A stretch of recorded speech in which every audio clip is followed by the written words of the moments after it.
Бұғы ана. Ерте заманда қырғыздар Енисей бойын мекендепті. Бір күні қапылыста жау шауып, түгелге тұқым қалдырмай қырып салады. Тек кішкентай ұл мен қыз ғана орманға серуендеп кеткен екен. Солар ғана аман құтылыпты.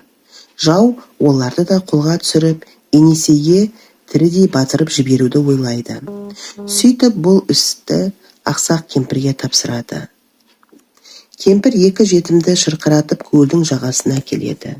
Суға батырмақ болғанда ғайыптан бір бұғы пайда болып, кемпірге адамша тіл қатады. Әй кейуана, бейкүнә екі сәбидің наласына қалма, одан да екеуін маған бер дейді. Сонда кемпір, сен оларды не істейсің деп сұрайды. Менің екі лағым өліп қалып еді, желінім сыздап шыдатпай барады. Екі жетімекті асырап өсірейін дейді. Кемпірдің де балаларға жаны ашып тұрған еді. Бірақ жаудың сесінен қорқып, бұлардың тірі екенін білген жау мені өлтіреді ғой дейді. Сонда бұғы, оған қам жеме, мен бұларды алыста алыс жерлерге, қиырда қиыр елдерге әкетемін, ешкім білмейді дейді. Кемпір келісіп екі баланы береді. Бұғы оларды арқасына мінгізіп, жүйткіп желіп отырады. Сөйтіп ыстық көлдің жағасына келеді. Екеуін сол жерде бағып өсіреді. Қыз бой жетіп, ұл ер жеткен соң, бір-біріне үйленіп, сол көлде мекендейді. Қазіргі қырғыз жұрты солардан тараған деседі.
Түлкінің сұлу терісі.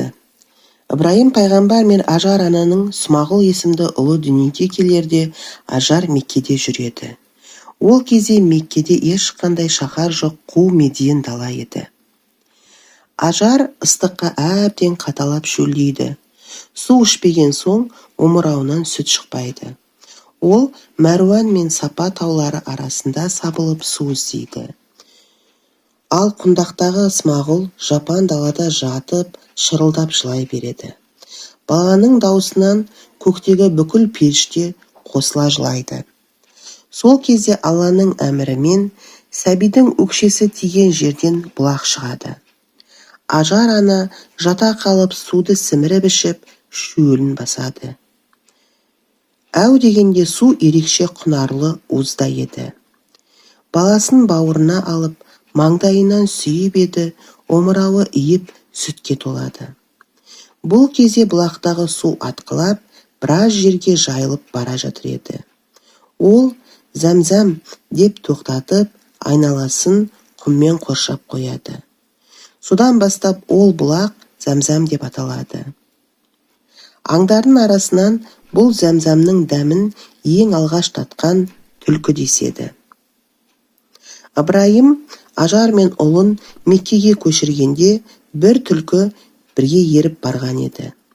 Смағұлдың табаны тиіп бұлақ шыққанда түлкі де жақын таяп сусындайды. Артынан жуынған екен.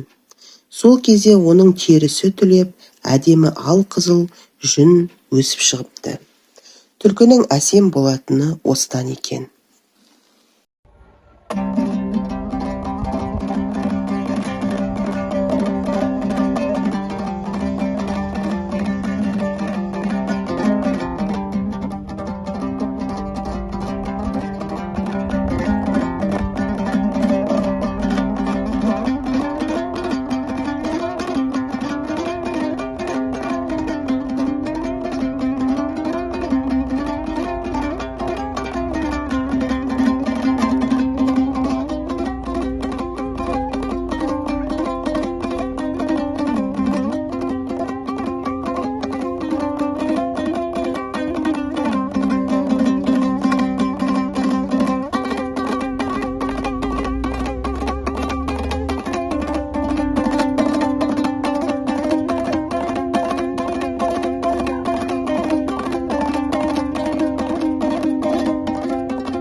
Суыр неге бетін басып жылайды?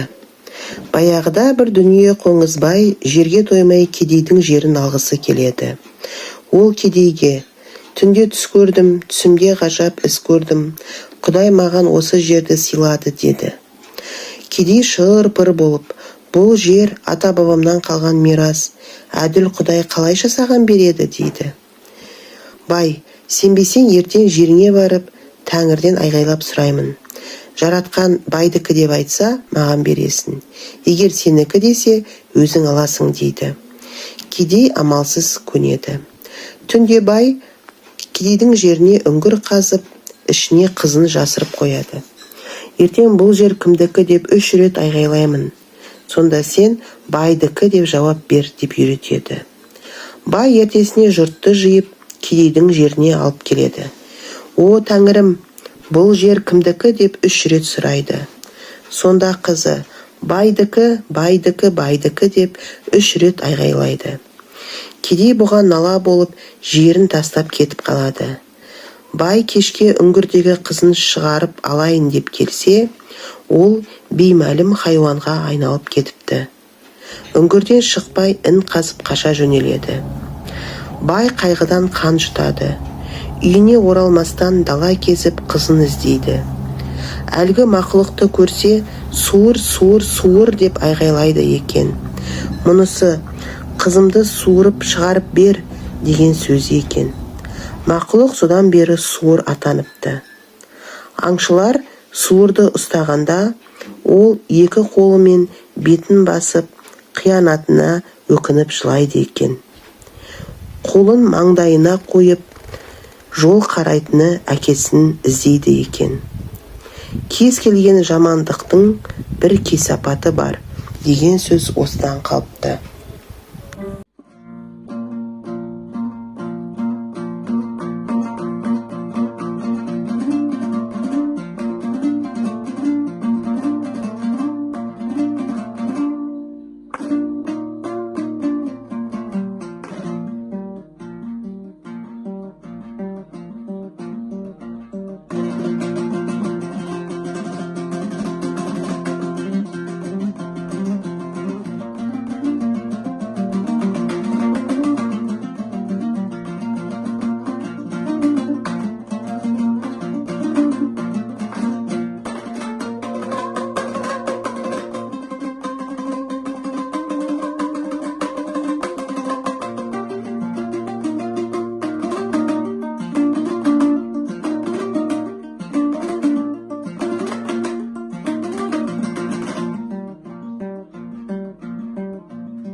Бөрінің тәңірісі бар.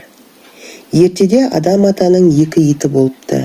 Бірі ақ, екіншісі қара түсті екен. Адам қойларын екеуіне сеніп тапсырыпты. Олар қойды өріске жайып, кешке қораға қамап жүреді екен. Бір күні қара иттің ниеті бұзылады. Нәпсі қысқанда өзін тежей алмай бір қойды тамақтап тастайды. Ақ ит оны көріп айқаса кетеді. Екеуі төбелесіп бірін-бірі ала алмайды. Кенет адам ата келіп қалады.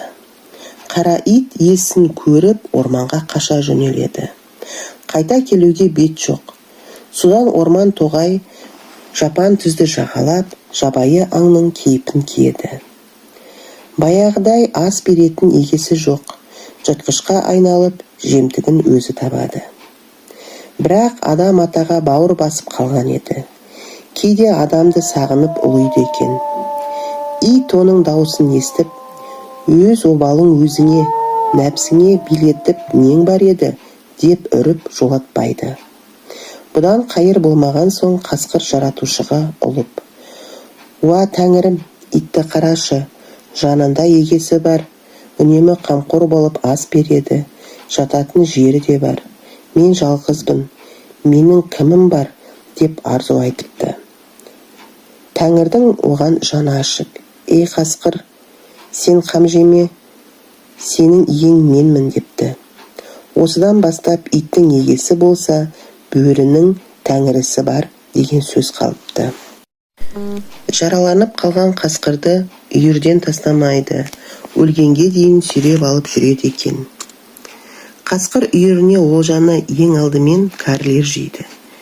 Бәрі де кәріні сыйлаған деген сөз осыдан қалған екен.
Қасқырдың итті жеңуі.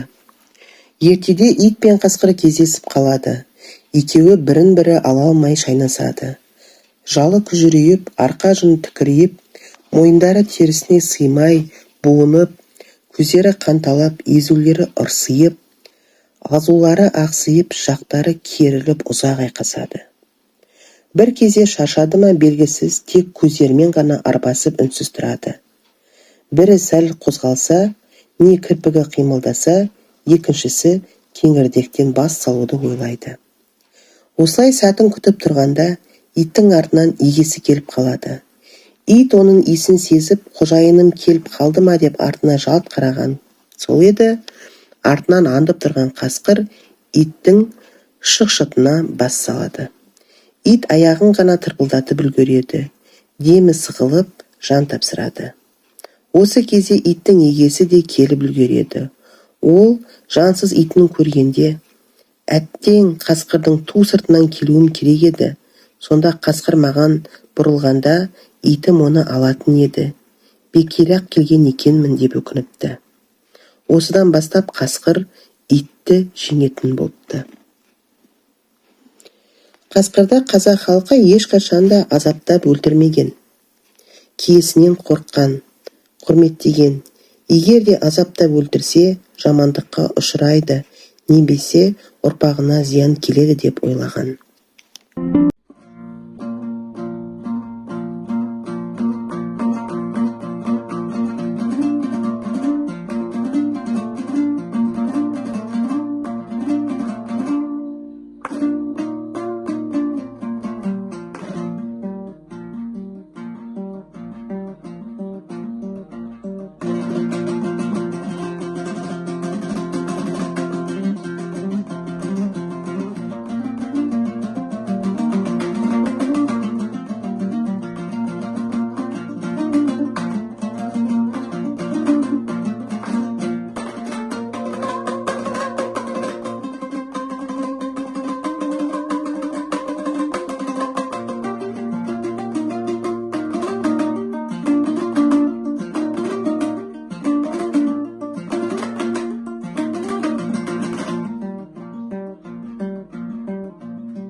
көк бөрі.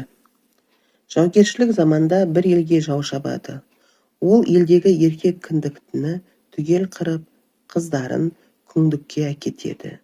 Жұртта жалғыз сәбиді ғана қол-аяғын кесіп тастап кетеді. Жау кеткен соң өлексеге қасқырлар үймелейді. Олардың ішінде бір құртқа бар еді. Ол бөлтірігінен айырылып, емшегі сыздап келе жатқан. Жаралы сәбиді көргенде жүрегі езіліп, мейірімі оянады. Оның аяқ-қолын жалап, қанын тоқтатып емізеді. Баланы жемек болған өзге қасқырларға ырылдап, жанына жуытпайды. Емізіп болған соң, сәбиді желкесінен тістеп, өзімен бірге әкетеді. Отукен тауына келіп, Ергөнөк деген үңгірге ұя салады. Баланы соның ішіне жатқызып өсіреді. Малдың терісін әкеп, бірін көрпе, бірін жамылғы етіп төсейді. Баланы есейгенше бағып қағады. Бала ер жеткен соң үйленеді. Одан 10 ұрпақ тарайды. Оның біреуінің есімін Көкбөрі деп атайды. Көкбөріден түркі халықтары өсіп өнген екен.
Боқының мүйізі. Есте жоқ ескі заманда жер бетіне жазылмас дерт келеді. Жұрт жаппай қырылады. Тірі қалғаны індеттен қашумен күн кешеді. Адамның қатары сиреп, жойылуға шақ қалады. Тіпті аң құсқа дейін азайып кетеді. Бәрі Құдайға сыйынып, жәрдем сұрайды. Тәңірісі тілекті қабыл етіп, пейіштен бір ағаш түсіреді. Ағаштың қасиеті жемісін жеген адам жазылып кетеді екен. Жұрт мұны әулие ағаш деп атапты. Бірақ адам ғапыл еді. Ауруы жазылғасын Тәңірін тез ұмытады. Қайтадан жерді қанға бүктіреді. Тіпті әулие ағашы да түбінен шабылады. Ағаш қурап қалады. Бірақ бұғылар адамды жақсы көреді екен. Құдайдың халифасы деп құрмет тұтыпты.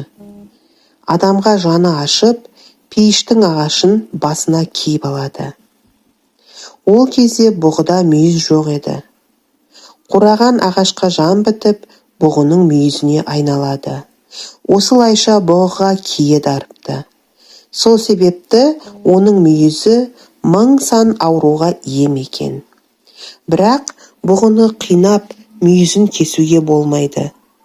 Мүйіздің киесі ұрып, жазылмас дертке ұшырайды.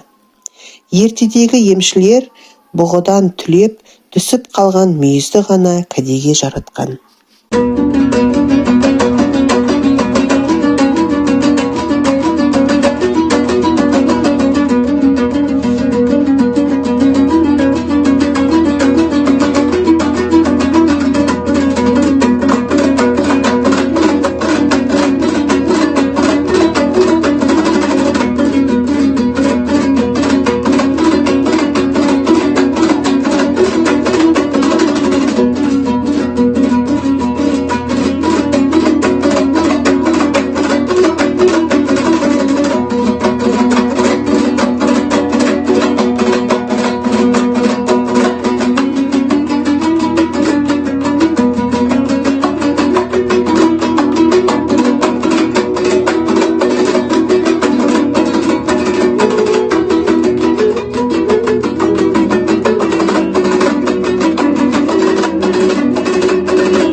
Тиын мен қасқыр.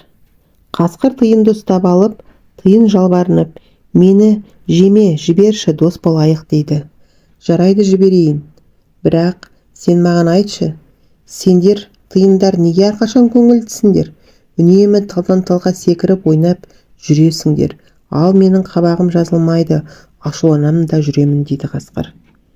Мен сенен қорқамын, мені жіберші, сұрағыңның жауабын сосын айтамын дейді тиын. Қасқыр оны босатты.